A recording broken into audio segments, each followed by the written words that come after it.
Okay, so, last week, atin pong pinag-usapan ang tungkol saan? Sa understanding contentment in all circumstances. Ang pinag-usapan natin doon ay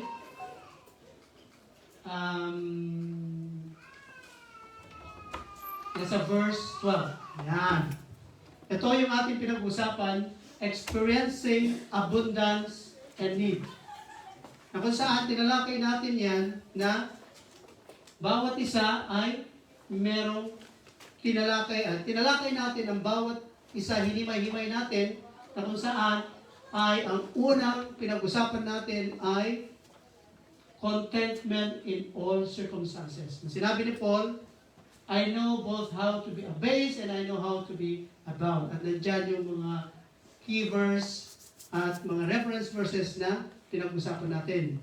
And then, as we continue, pinag-aralan din natin learning through instruction and experience. Kung saan sinabi ni Paul na i-emphasize this understanding and contentment comes from the divine instruction ng Panginoon. So, mangyayari lang yung ating contentment kapag ito ay nanggagaling sa salita ng Diyos. Well, pwede rin naman magagaling pag halimbawa may nanalo ng pera, nagbigay sa atin, masaya tayo doon kasi sigurado yun. Kasi magkakaroon tayo sigurado ng contentment dahil walang tayong pera. Nabahagi lang tayo ng mga pagpapala. So, as we continue, pinag-aralan din natin embracing both abundance and need. Na kung saan, sinabi rin ni Paul doon na Paul concludes by affirming that he has learned to navigate both abundance and need. Binalance po niya na dahil sa kanyang spiritual maturity and reliance on God's provision rather than the material circumstances. So, dyan po nagtapos yung verse 12 natin. So, hindi pa tayo tapos kasi meron pa siyang verse 13. Pero, bago tayo nagtapos last time, may tanong si Pastor Eric na binigay sa atin ang assignment. Ito na yun. Kung nakinig po tayo last time. Ito yung kanyang tanong. Ang abundant blessing, ano ito? Spiritual or material? At kung material man, bakit bakit gusto ng Panginoon na yumaman pa tayo, paliwanag naman. Sabi niya, makontento ka na kung meron ka. In first glance, we can say that, there's something like a conflict on it. Di ba? Na, paano mo sasabihin na kontento ka nga, ang Panginoon naman, ay nagbibigay din ng abundant blessing. So, parang merong konting hindi sila makatugma sa ibig niya sabihin. So, yun ang ating aalamin ngayon. Napakaganda itong pag-uusapan natin dahil ito po ay magbibigay sa atin ng malaking maliwanag na pag-unawa tungkol nga doon sa what is spiritual blessing or the abundant blessing, whether is this pertaining to material or spiritual. Okay? So dito, ano ba ang ibig sabihin ng abundant blessing? Ang abundant blessing daw ay tumutukoy sa masaganang biyayang pinagkakaloob ng Diyos sa kanyang mga anak. Sino yung kanyang mga anak? Tayo po. Yung mga unbeliever ng kanyang anak yun? Nagkapayahe ka mo. Ganun. Nagpagit si Sister Maricol. Sino gusto sumagot doon? Ang abundant blessing ay tumutukoy sa masaganang biyayang pinagkakaloob ng Diyos sa kanyang mga anak. Parang ito rin yung ating tanong noon na sino ba ang pwede magkaroon ng spiritual discernment, ang mga unbeliever ba o believer? Napatunayan natin doon na it's only the believer who can and will have a spiritual discernment. So dito naman, yung mga unbeliever ba? Bakit maraming yumayaman ng mga unbeliever? Yan ang magandang tanong. Bakit? Ano ba gusto sumagot? Sir, muna yung tanong ko, sir. Okay. So dito, ito ay hindi limitado sa isang aspeto lamang ng ating buhay, kundi sumasaklaw sa iba't ibang uri ng pagpapala. Ang ibig sabihin ng abundant blessing. Mula saan? Mula sa spiritual hanggang sa material. So, yung tanong ngayon ni Pastor Eli, ang abundant blessing ba ito spiritual o material? Both spiritual and material. Bakit? Ano ang sinasabi ng Biblia? Yan. Meron sinasabi ng Biblia na sinasabi spiritual na pagpapala. Saan yan? Sa Ephesians chapter 1 verse 3. Ang sabi niya doon, blessed be the God and the Father and our Lord Jesus. Tatlo yung binanggit niya. The Trinity, the Triune God. Who hath blessed us with all spiritual blessings in heavenly places in Christ Jesus. Ang ibig po sabihin nitong talatang ito, mga minamahal ko kay Kristo, ang talatang ito ay nagpapakita na binigyan tayo ng Diyos ng lahat ng spiritual na pagpapala sa mga kalangitan kay Kristo, na ibig sabihin, ang pangunahing layunin ng Diyos ay bigyan tayo ng mga biyayang spiritual tulad ng ano? Kaligtasan.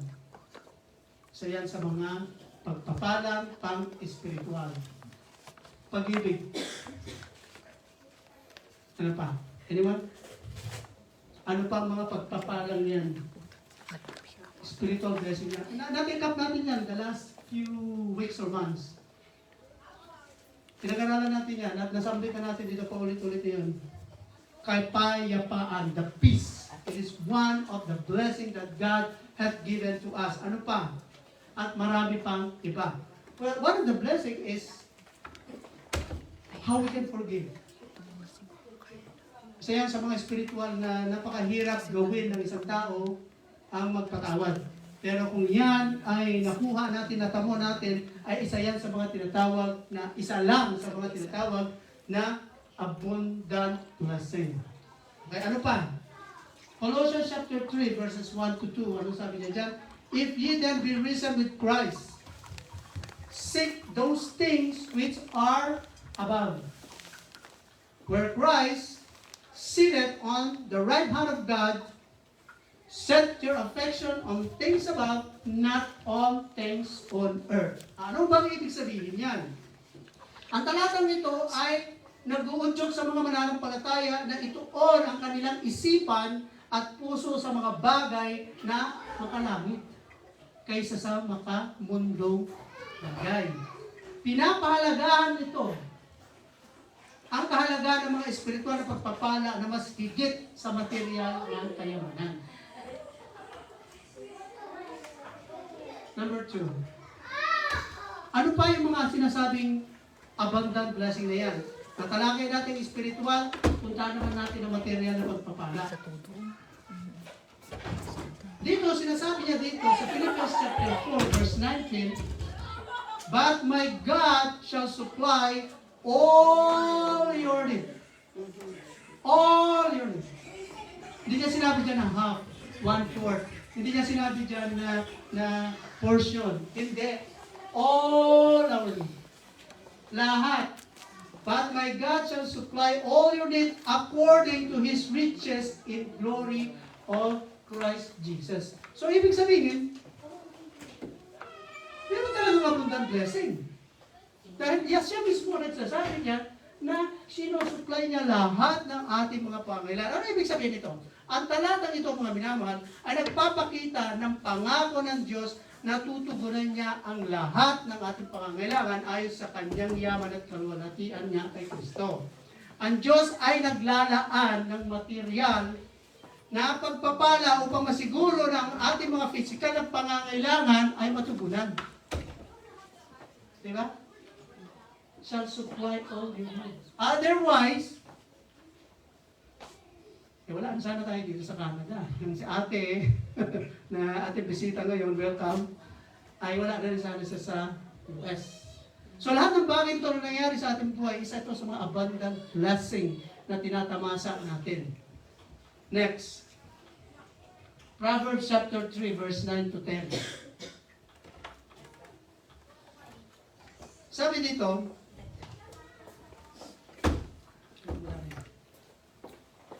honor the Lord with thy substance, and with the first fruit of thine increase, so shall thy barns be filled with plenty, and thy presses shall burst out with new wine.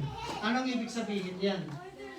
Dito, ang talatang ito ay nagtuturo na igalang natin ang Diyos sa pamamagitan ng ating kayamanan at unang bunga ng ating mga ani. Bilang kapalit, ang ating mga bodega o ating mga pag-aari ay mapupuno ng kasaganaan at ang ating mga pisa ng ubas ay magumapaw ng bagong alak. Sabing alak yan naman. Dito yung wine na binibenta sa LCBO. Hindi yan. Close na pastor. Pinapakita nito ng pagsunod sa Diyos sa aspeto ng ating mga material na pag-aari ay may kapalit na masaganang pagpapala. Okay? Next, Deuteronomy chapter 28 verse 12. And the Lord shall open unto thee his good treasure, the heaven, to give the rain unto thy land in his season, and to bless all the work of thine hand. And thou shalt lend unto many nations, and thou shalt not borrow. Ilang beses po natin yan inulit-ulit dito. So ang Diyos ay nangangako ng masaganang pagpapala sa pamamagitan ng pagbibigay ng ulan sa tamang panahon at pagpapala sa lahat ng gawa ng ating mga kamay. So, the Lord bless our hands. Kaya nga, pag nagpe-pray tayo ng pagkain doon, ano sabi natin? Lord, bless the hands that who prepare. And bless their company who provide them the means. Bless our work. Di ba? Yun ang ating laging pinagpe-pray sa Panginoon. So, dito po, siya ang nagsasabi niya. It bless our hands. So dito natin makikita mga minamahal na ang biyayang ito nagbibigay daan upang tayo ay makapagpahiram. Hindi lang sa isang tao, kundi sa maraming bansa ay hindi mga kailangan na manghiram pa tayo. Tayo po ay nagpapahiram. Kaya nga ito ibinanggit natin paulit-ulit sa ating pag-aaral na kapag ang Diyos ay nagbibigay ng abundant blessing, ay Kanya pong ibinibigay yan. Dahil ang isa sa mga kanyang layunin sa atin ay mabigyan tayo ng masaganang pagpapala. Now, let's go to the other question. Kung kasama ang material, sabi ni Pastor Eli, bakit gusto ng Diyos na yumaman tayo? Itinuturo naman niya ang contentment. Di ba? Dito muna tayo mag-pause. Sino ang gustong sumagot? Bago natin puntahan yung ating pagbulay-bulayan. Kung kasama nga material na na-prove na natin na ang abundant blessing is both spiritual and material. Nasa salita niya yan. I-prove niya yan. Now, anong kinalaman nitong na to? Kung kasama nga yan, bakit? Kailangan pa natin yumaman, kontento naman na tayo. Parang meron tayo. Meron. Wala. So bakit ko pa kailangan yumaman? Kailangan ba magkaroon ng maraming ari-arian? Bakit nga ba? Yun ang magandang tanong ni Pastor Eli ngayon, na kailangan natin sagutin. So based on your experience, sino sa atin kayo na ayaw yumaman? Wala. Lahat gusto natin. Ayaw mo yumaman. Oh, praise the Lord! Hallelujah! Yaman na tayo eh. Oh, agree ka ba dyan, Sister Maya? Hanapin Siguro. natin si Iboy. O yan na nga, may follow-up ka agad. O bakit daw? Yaman, hindi Oh, ayun. Ayun, yun. Anong gusto niya? Anong klaseng yaman? Yaman material o what? Kibuloy ang sagot. Pastor Eli, anong klaseng yaman ba yun? Hindi, ito.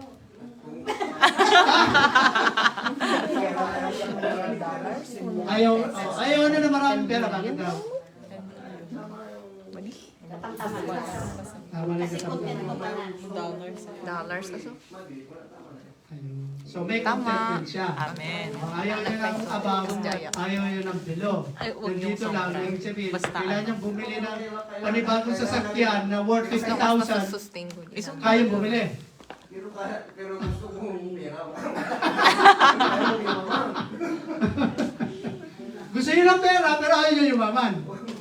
Kailangan natin ng pera. Ayun. saktong pera lang. So lahat tayo kailangan ng pera kasi ang pera ang isa sa mga mahalaga na pangangailangan natin bilang isang tao. Kasi kung walang pera yan, ano gagastusin natin? Ano tayo mabubuhay? Ano kakainin natin? Hanapin si Kibuloy. Alright. So, balik ulit tayo sa tanong. Bakit gusto ng Diyos na yumaman tayo? Kasi sinabi niya kanina, both spiritual and material. Na sinasabi niya dun, God will supply all your needs. Sabi niya, God will bless your hands. So, ibig sabihin, aapaw talaga yan. So, whether you like it or not, yayaman ka talaga. Kung yun ang iyong pagpapala na makukuha sa Panginoon. Amen.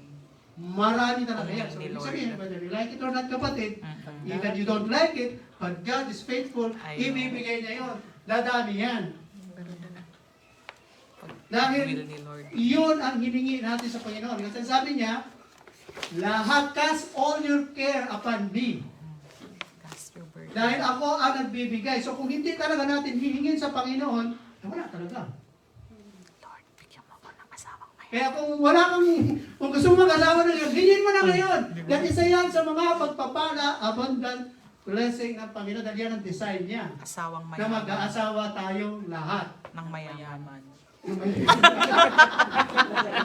Asawang mayaman. So kung meron pang nang mayayaman, okay, bahala ng Panginoon doon kung sino man yun.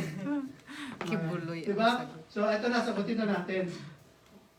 Meron pa gusto sumagot muna bago natin puntahan. Bakit gusto na? Wala na. Okay. Sige. Yung sa una muna. Kung both ba talaga or hindi. Kung spiritual lang o material. Yung sabi natin nila na abundant life as stated in the book of John chapter 10 verse 10. No, nasabi doon na yung magnanakaw pupunta dito para to steal life and to kill. But on the other side, pumunta dito ang anak ng Panginoon to give abundant life. Ano ba yung abundant life na yan? Yun ba yung material o spiritual? Yun yung sinasagot natin bago doon sa pangalawa, no? Mga kapatid. Did you hear a sermon na sinermon doon na si Jesus very claim niya regarding doon sa pagbibigay ng kayamanan materially? Nakarinig na ba kayo ng sermon na ganun? Wala pa? Wala pa? Hello? Wala pa? Wala pa na?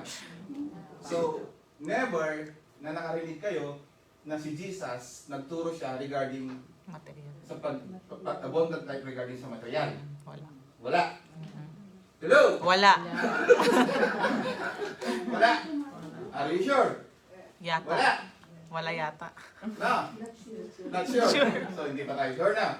So, yung abundant life na yan, mga kapatid, as stated in the book of John, spiritual speaking, mga kapatid, it's all about sa spiritual na bagay. But, on the other side, mga kapatid, God never overly use about material things. What He said, mga kapatid, sabi niya dito, He assures us, sabi niya, He assures us that we need not worry about what we will eat or drink. So, before pa man, mga kapatid, na napili tayo, binigyan na ng Panginoon yung mga kailangan natin. So, we don't need na mag-worry pa. Kasi binigay na yan. So, kahit hindi ka yumaman, materially, huwag kang madanagan. Huwag kang madanagan, no? Kasi, promise ng Panginoon yun, na ibibigay niya, that He will going to supply all our needs. Right? Amen. Right? Yes. Yes. Now, Amen. if not so, plano ng Panginoon na ibibigay niya lahat, sabi ng isang anak niya dito sa Bible, Lord, sabi niya sa prayer niya, huwag mo ako masyadong kayamanin. Baka makalimutan kita. Pero, sabi niya, pero, Lord, huwag mo din hayaan na mamulubi ako, baka iwan kita. Sabi niya, meron ba? Yep. Meron. Meron ba anak na nagsabi ng ganun? Meron. Oh, meron. So, hindi masama na magsabi tayo sa Panginoon kung ano yung nararamdaman natin. Just like a son who telling his need to his parent or a daughter na nagsasabi o nag-o-open na makailangan niya, mga kapatid. But, again, I will say na hindi natin kailangan na mamroblema doon sa mga material na bagay. Kasi ang talagang binibigay ng Panginoon dito, tinuturo niya, spiritual thing. Abundant about spiritual thing. Ano ba yung abundant life na yan? Yan yung eternal life. Kapatid. Yun yung abundant life. Now, pero gusto din ng Panginoon na yumaman tayo materially. Kaya yung tanong ko, if that's so, bakit pa tinuro niya yung contentment? Parang conflict. Kung isipin natin, kasi tinuro na yung contentment, pero bakit gusto niyang yumaman tayo? Bakit gusto niyang yumaman tayo? Yun yung dapat natin sagutin ngayon. Kung bakit gusto ng Panginoon that as a believer, hindi lang tayo mayaman sa spiritual, kasi naniniwala ako mga kapatid, if God will bless you spiritually, it will follow everything. Yeah. Amen. Amen. Right? If God bless you spiritually at napapa-ism, napapa-smile mo ang Panginoon, spiritually, it will follow yung mga ibang aspeto sa buhay natin. Why? Why? Bakit ganun? Kasi mayroong ibibigay ang Panginoon na halimbawa si Brother Jay, yumaman, materially kahit hindi mayaman sa mga kapatid, kasi single pa lang. Pero mga kapatid, mayroong rason kung bakit gusto ng Panginoon na yumaman ng bawat isa sa atin. At yun yung sasagutin natin ngayon. Tuloy mo, Pastor. Amen? So, wala nang gusto magdagdag doon. At puntahan na natin yung kasagutan. Napakaganda. So, ang punto ni Pastor Eli ay we should not worry dahil pinangako naman ng Panginoon. Kaya siya pumunta sa John 10:10 ay to give us life, an abundant life. At ang life na yan ay yung tinatawag na eternal life na binanggit ko kanina sa aking pagpapaliwanag. Now, bakit nais ng Diyos na tayo yumaman? Ayan ang kasagutan. Pagpapakita ng kanyang kabutihan. Psalms 23:1, the Lord is my shepherd, I shall not want. Yun ang punto kanina ni Pastor Eli, na dito sinasabi niya na ang Diyos bilang ating pastor ay nangangako siya na hindi tayo kailanman ay magkukulang. So bakit minsan dumarating sa ating punto na parang kulang talaga? What's wrong? What has been wrong? Bakit natin nafe-feel na parang kulang talaga? Para itest yung faith. Because maybe we're not faithful. Maybe we don't follow what He wanted us to be. Obedience is the key. Obedience is the key. Ano pa? Maybe, yes, we're not really faithful to the Lord. Kaya siguro, nafe-feel natin na kahit anong gusto natin magtrabaho, parang kulang pa rin. Parang maraming butas na lumalabas, na parang hindi natin namamalayan. So dito, sinasabi niya na ang Diyos ay bilang pastor natin ay nangangako na hindi nga tayo magkukulang. Ito ay isang simbolo ng kanyang kabutihan at paglalaan sa lahat ng ating pangangailangan. So, bakit niya tayo gusto yumaman? Dahil pinapakita niya ang kanyang kabutihan sa atin. Na malalaman natin na dito, even in Psalms chapter 34 verse 10, the young lions do lack and suffer hunger, but they that seek the Lord shall not want any good thing. Na kahit ang mga batang leon nga na sinasabi niya dyan ay maaaring magutom, ngunit ang mga naghahanap sa Panginoon ay hindi makukulang ng anumang mabuting bagay. Ang tanong, hinahanap ba natin siya? O iba yung hinahanap natin? Baka si Mr. Right, baka si Mr. O not Mr. baka si si whatever na pangarap natin sa buhay, ang hinahanap natin, pinapursue natin, pinag-aralan natin yung mga previous studies, pursuing wealth, spiritual and material wealth. Pinag-usapan natin lahat yan. So, dito, sinasabi niya na hindi tayo magkukulang sa anumang mabuting bagay. Pinapakita dito na ang Diyos ay nagbibigay ng kasaganaan sa mga taong nagtitiwala at naghahanap sa Kanya. So, bakit gusto ng Diyos na tayo yumaman? Ay dahil gusto niya, papakita niya ang kanyang kabutihan. Kabutihan. Napakabuti ng Panginoon. Kaya nga, pag meron tayo natanggap na blessing, ano sinasabi natin? Thank you, Lord. Diba? Thank you, Lord. Next. Upang maging pagpapala sa iba. Amen. To be a channel of blessing. Bakit niya tayo gusto yumaman? Dahil gusto niya na for 2 Corinthians chapter 9 verse 8, and God is able to make all grace abound toward you, that you always having all sufficiency in all things may abound to every good work. Na ibig sabihin niya, ang Diyos ay nagbibigay ng sapat na biyaya upang tayo magkaroon ng kasapatan sa lahat ng bagay at mag-umapaw ang sa ating mabubuting gawa. Ang material ng pagpapala niya na pinagkakalupan tayo ay maging daluyan ng pagpapala. Okay. Channel of Now the question blessing. is, are we? Diba?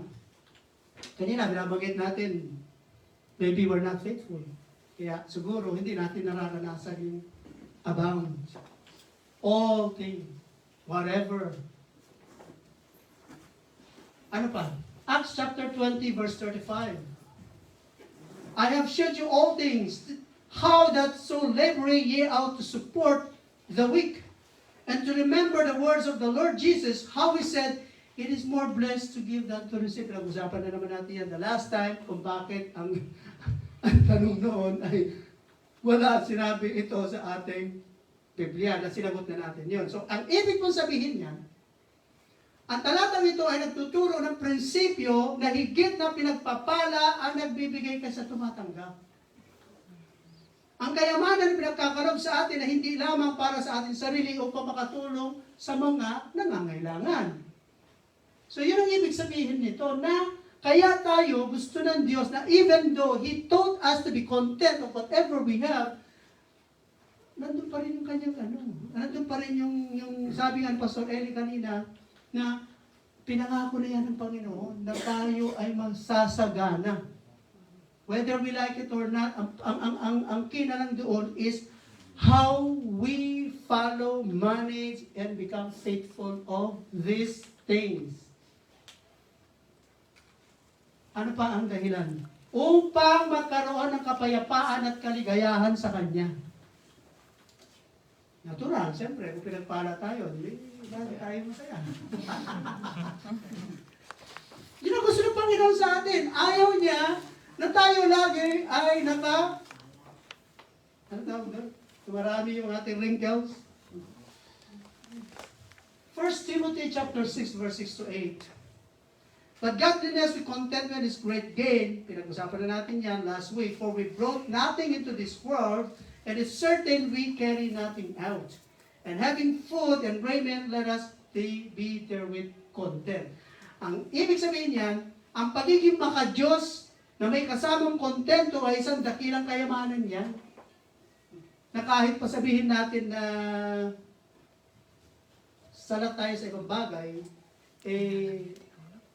ang sinasabi niya dito na tayo po ay kapag tayo ay maka-Diyos na may kasamang contentment ay isa na po masasabi nating abundant blessing.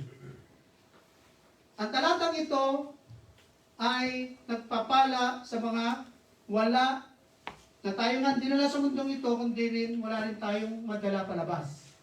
Ang pagkakaroon ng pagkain at damit ay sapat na, ay dapat na sapat na upang tayo maging kontento. Okay, next. Matthew chapter 6 verse 19 to 21. Na sinasabi nga dyan, paulit-ulit yan, na lay not up for yourself treasure upon earth, where moth and rust don't corrupt, and where thieves break through and steal, But lay up for yourself treasure in heaven, where neither moth nor rust doth corrupt, and where thieves do not break through nor steal. For where your treasure is, there will your heart be also. So, ibig sabihin na, okay na, kailangan talaga magkaroon tayo ng mga ari-arian, kailangan talaga magkaroon tayo ng pag-aari, at kung yun ay dumating talaga na tayo ay yayaman ng yayaman na talagang mayayaman, ay napakaganda. Pero ang sabi niya dito, ang ating kayamanan ay kung nasaan ang ating puso. It is not from what we have, kundi nasaan ang ating puso. Kaya ang tunay na kaligayahan at kapayapaan ay matatagpuan lang sa Diyos. Amen. Let's imagine you have millions of pesos. Meron ka sa malaking, actually, kagabi, habang biglang nag-appear to sa YouTube to si Karen Davila, meron siyang in-interview na sobrang milyonaryo. Bilyonaryo talaga siya. Bata pa lang siya, talagang ang gusto niya yumaman. Glenda. Ni Glenda. Pero grabe yung binili Brilliant. niyang bahay somewhere sa Itogon, Mountain Province, 120 million. Bata pa lang siya, at the age of 25 years old, bilyonaryo na siya. Siya yung may-ari nung, Brilliant skin. you got it, the brilliant skin. Grabe ang kayamanan niya. Pero, habang pinapanood ko siya, wala siyang asawa. Yeah. Iniwan siya ng asawa. Broken. She has the billions of this world. She can travel everywhere. She can buy anything she wants. Wala siyang asawa. Pero meron siyang dalawang anak. Iniwan sa kanya. Nung tinitignan ko yung binili niyang 120 million na bakasyonan niya somewhere in Itogon, kasi yun daw ang place kung saan ang sinasabi nila, the billionaire's house. Yeah. Ang laki talaga mula sa baba hanggang sa taas. Iisa lang siya. Ano gagawin mo doon? Let's say ikaw yun. Oo nga, no. Masaya ka kaya. Nag-isa ka doon. O sabihin mo, dala mo yung mga anak mo doon, dalawa, ano gagawin niyo doon? Magpapahinga, yes. But do you think you're happy? Sa akin lang yun, in my own understanding. Siguro sa kanya, yun ang kanyang happiness. Kasi yun ang sabi niya, pag gusto daw niya na magkaroon ng quietness, gusto niya magkaroon ng masyado na siyang sa kanyang pagpapayaman, pupunta lang siya doon, nawawala ang stress niya. So yung kanyang stress reliever ang kayamanan. Kung bigla kayo mawala yun, ano mangyayari sa kanya? Wala na siyang stress reliever. Wala siyang stress. Ibibili na naman siya. So, dito pinapatunayan sa atin ng Panginoon na ang tunay na kayamanan, tunay na kaligayahan ay nasa puso. So, ang Matthew chapter 7, chapter 6, verse 19 to 21. May dalawang bagay dyan. Ha? Dahil kung pumapasok sa isip natin ngayon, masama ba maging mayaman? Di ba? Parang masamang maging mayaman. At yung sinabi ni Pastor kanina na sabi niya na I give them abundant life. Ang konteksto nun iba. Dahil yung chapter 10, ang konteksto nun nakapokus talaga sa eternal life. Because that is the reason why Jesus came here on earth in order for us to give eternal life. Pero dito, kung bakit niya nasabi yan, tingnan nyo yung verse 19. Ano ang sabi niya dyan? Lay not up yourselves treasure upon on earth. Kapag binasa mo yan na without knowing the context, as if it is bad to get rich. Can you get the point? Dahil ang binasa mo, yung 19 lang. Pero you have to know why Jesus tell that words. Ako, for example, kapag yumaman ako, kasalanan ko ba na marami akong tira sa bangko? Hindi bangkoan na ito. PNB, Metrobank, whatever bank, kasalanan ko ba? Ipinaghirapan ko yun. Dahil lang sa nabasa mo yung Matthew 6:19, Can you get the point? Yung dinadrive ko. Hindi kasalanan maging mayaman. I tell you that. I-clarify ko yan mamaya. Kung nagsikap si Jay at yumaman, naging milyonaryo, kasalanan niya ba pag naging milyonaryo? At alam pa niya ang kingdom of God? Let us open our minds. Ang rason nasa verse 1, 2, 3. Tingnan natin. Yung context kung bakit niya nasabi ang 19, may konteksto yan, may rason. Anong sabi doon? Sister, pataka. Ang pahingain ba nga na naita? Bakit niya sinabi na do not lay money in the bank or treasure here on earth? Ang sabi diyan, or this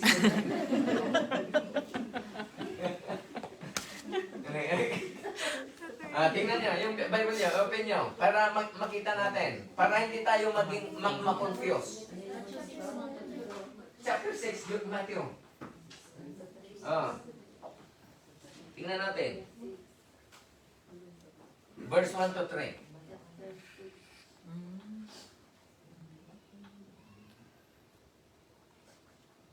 Or hanggang 4. Makita natin dyan.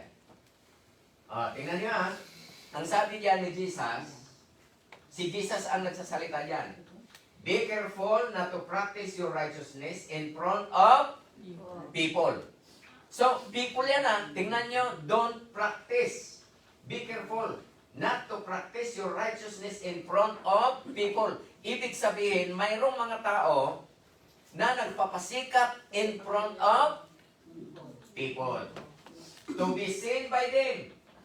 Otherwise, you will have, no reward from your Father in heaven. So, ang una dyan, people. Agda na kita tao nga nabaknang na parang magda. Nalastog na pa'y, pumatay na pa'y tao.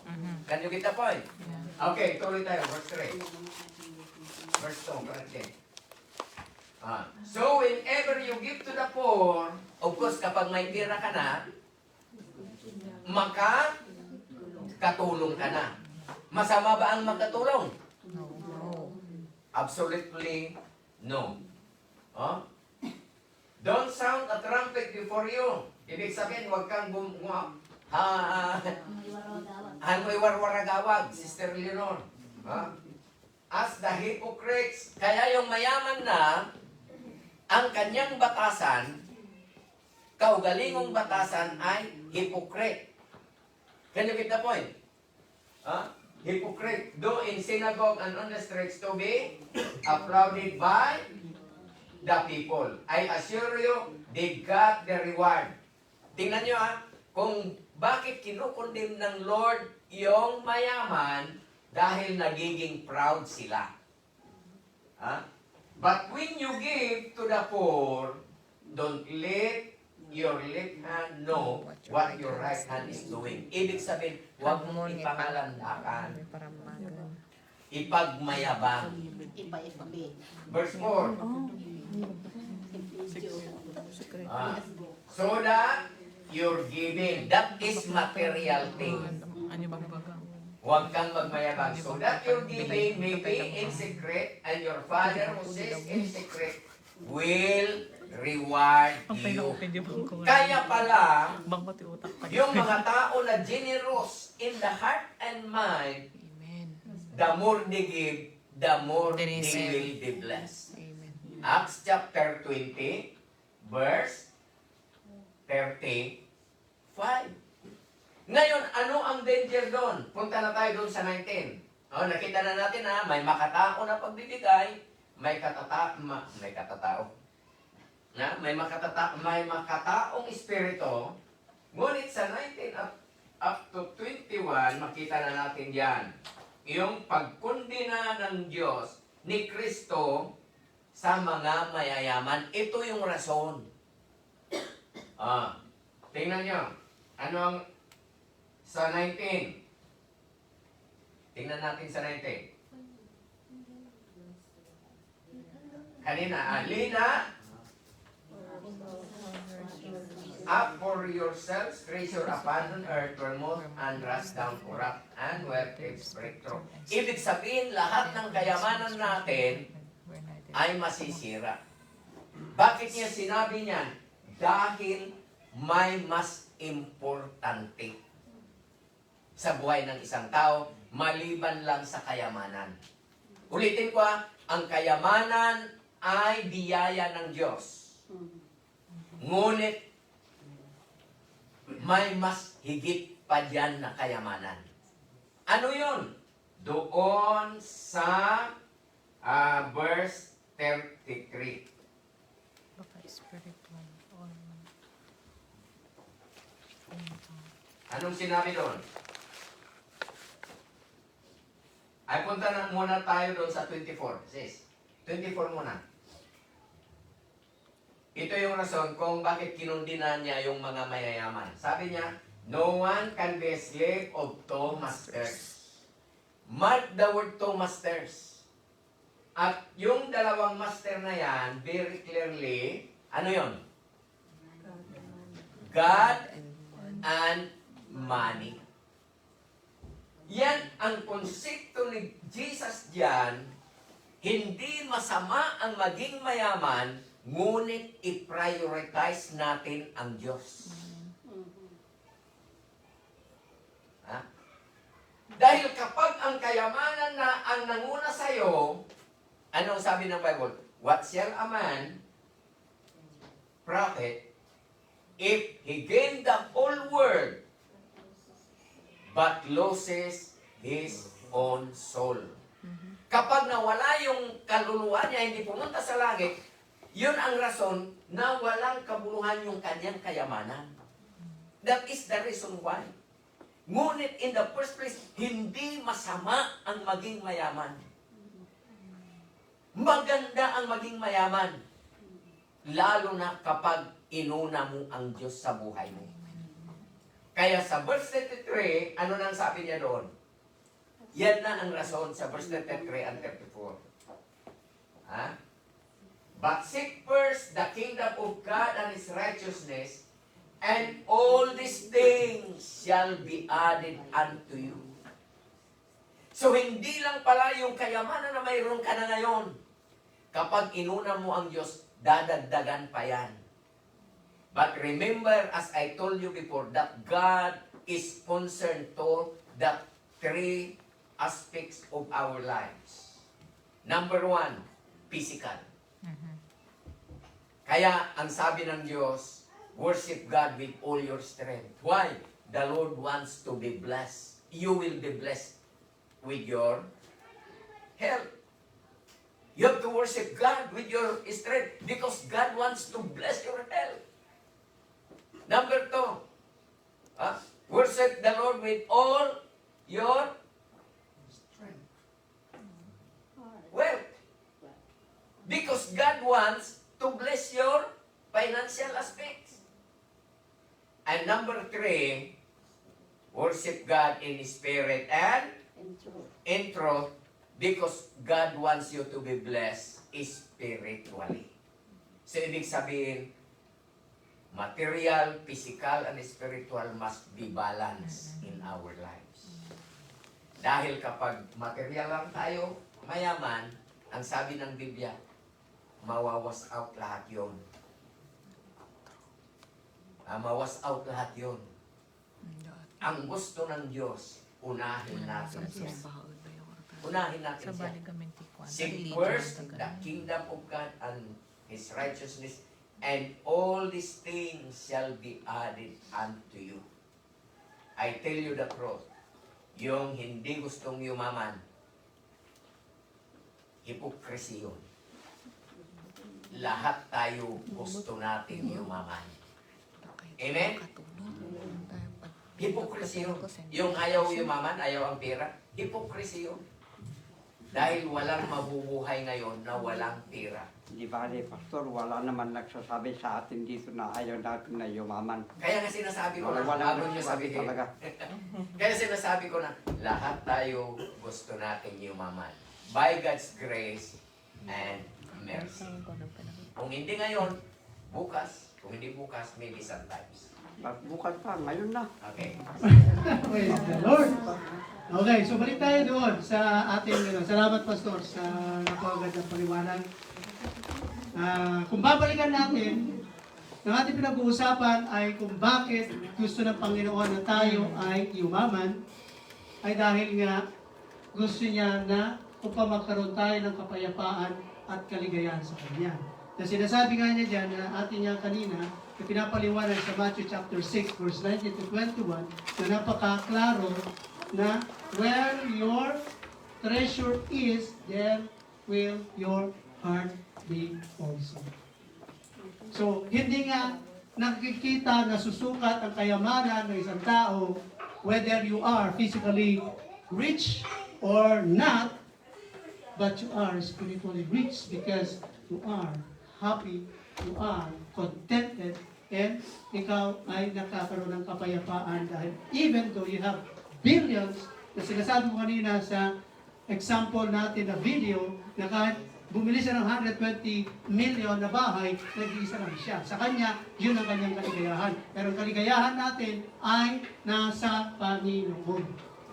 Dahil siya ang nagbibigay sa atin ng kaligayahan na hindi yan makikita at hindi yan makukuha sa lahat ng material na bagay. So, iko-conclude na natin, ang abundant blessing na tanong kanina na I believe nasagot na mga Pastor Eli, praise the Lord, nakasagot na. Ayon sa Biblia, ay hindi lamang espiritual, kundi maaari ring material. Ngayon pa man, mahalaga ang tamang pananaw sa mga material na bagay na yan. Ang Diyos ay nagbibigay ng material na pagpapala upang tayo ay maging pagpapala sa iba. Di ba? At upang makita natin ang kanyang kabutihan, kung bakit gusto rin niya at lahat tayo ay merong desire na magkaroon ng maraming ari-arian, maging yumaman.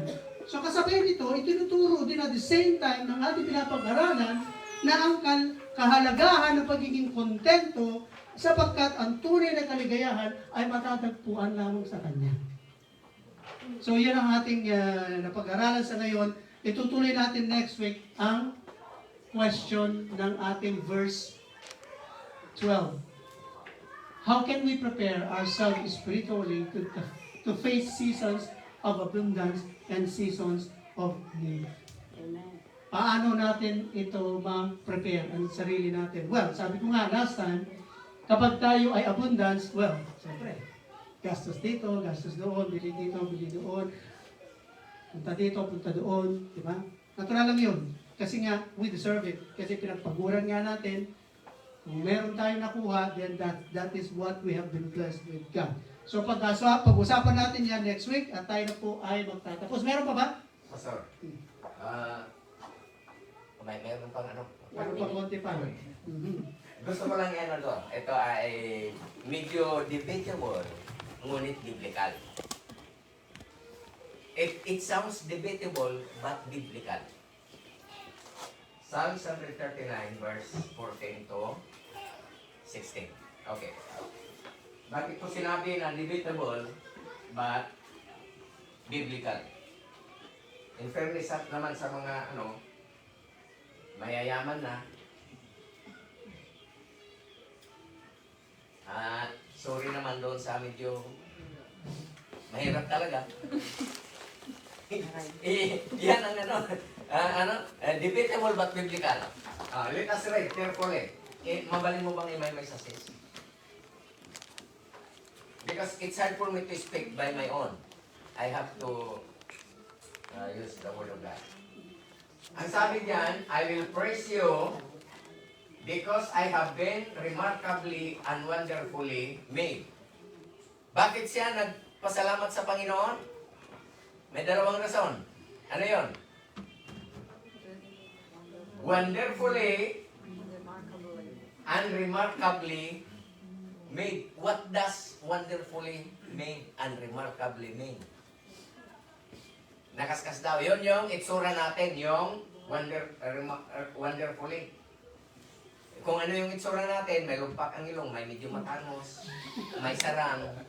Yun ang ibig sabihin nun. Yan. Sige, ito limon. Talaga, may matangkad, may kagaya ko. Yan ang ibig sabihin. Ngunit, remarkable. Anong ibig sabihin yung remarkable? Ha? Kakaiba, di ba? So, every creation of God ang kakaiba, remarkable. Unique. Yan, unique. Your words are wonderful. Ibig sabihin, that is what the wonderful is. The words of God is wonderful. Kamanga-manga. And I know this very well. Yung anak ng Diyos, alam niya. Okay, 15. Anong sabi?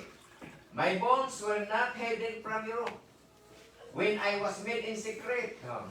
Tingnan niyo ha, lahat tayo nagawa sa sikreto. Yan ang sinabi ng Bible. Kaya, hindi mo na malayan, nandyan ka na. Lahat tayo ay nagawa sa sikreto. When I was formed in the depths of the earth. Okay. So, of course, galing tayo sa alikabok. Okay, 16. Ito yung pinakabuod na gusto kong sabihin na it is debatable but biblical. Your eyes saw me when I was formless. Yung mata mo ay nakita na ako kahit hindi pa ako nabuo. Can you get the point? All my days. Ang may exempted ba doon sa all? Wala. Ang gapo. Were written in your book. Ano ang nasulat? Lahat ng araw sa kanyang buhay. Pangalawang naisulat? Mga plano. Plano. Mark, be noted. You have to aware that the plan is past tense. Right? Before a single one of them began.